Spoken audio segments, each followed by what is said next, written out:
Welcome back to DPN TV, looking at our DPN Rover car collection.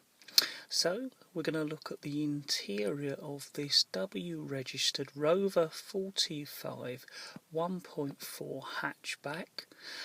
This car is, well, we're the second owner, so it's only had one owner before us all of its life. We've owned it probably around about 3 years now.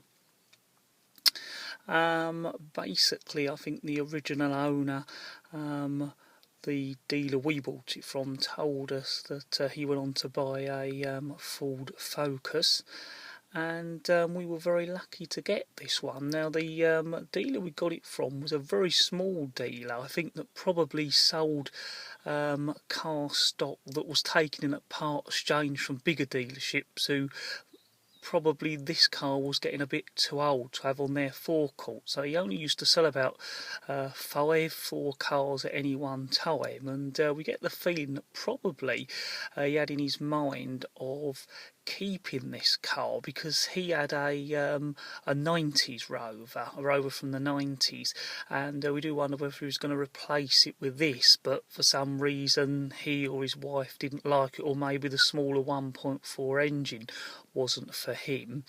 So we took it on, and it's a really nice steady smooth car, and I think pretty much has been looked after, and probably the hardest bit of his life was that in between stage before we bought it. It did need a good clean up when we got it, but there was very little wear within the car.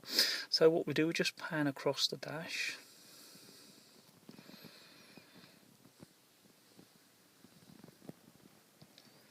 Now this has got the nice walnut wood in it, and this is one of my favourites. We've got 2 cars like this. The other one, you can see that too of the interior if you look on the channel.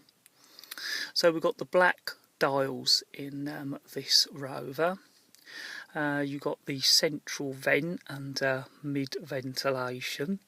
It's the original radio, and we always try and have the original radio in these, and we've been lucky enough, apart from one of our 45s, they've all come with the original radio.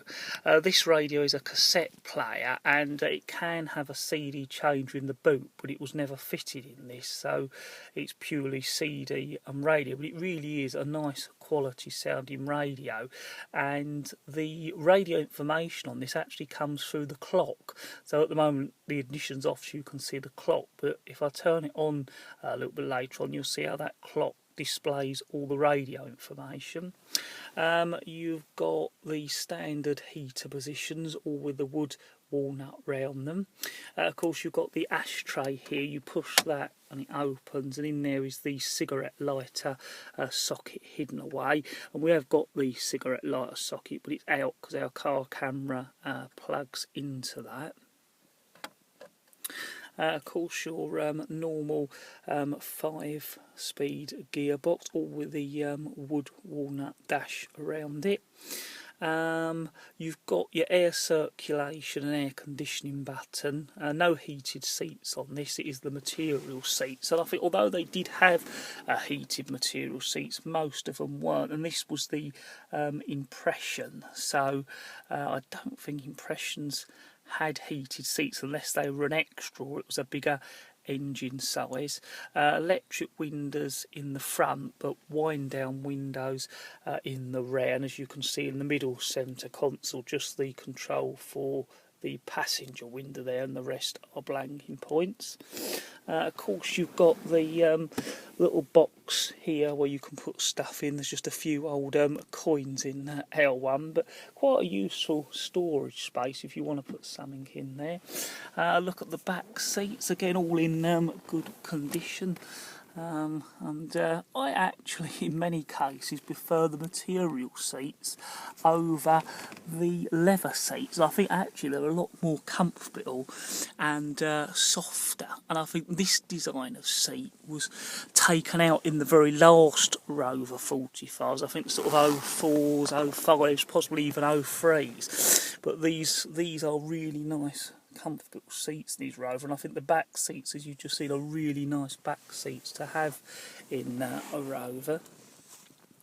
Of course, the glove box drops down and you've got a glove box light, and this Rover come with the original Rover leather case for your handbook and radio book, and actually come with a fair amount of service history as well in that booklet. The owner had kept most of the bills and appeared to have it serviced regularly at the Rover dealers until Rover went down, and then had one particular garage service it all the time he owned it. So yeah, well looked after. Fairly low mileage on this one as well.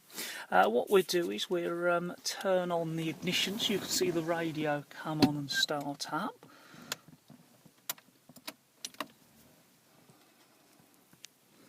As you see, the clock flashes Rover, then it flashes code, and then it shows you the station.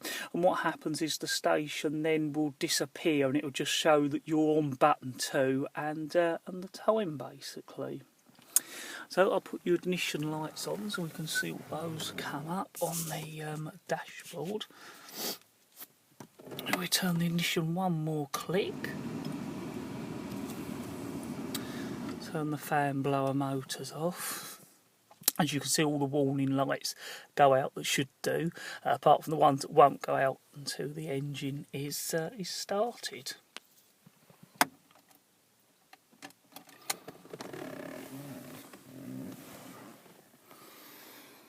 So this is a detailed tour of our W registered 1.4 Rover 45. As always, thank you very much for listening and watching. If you'd like to see more videos on our DPN Rover car collection, then check out the channel. Don't forget to subscribe. And there are plans for exterior tours of our Rovers as this year goes on.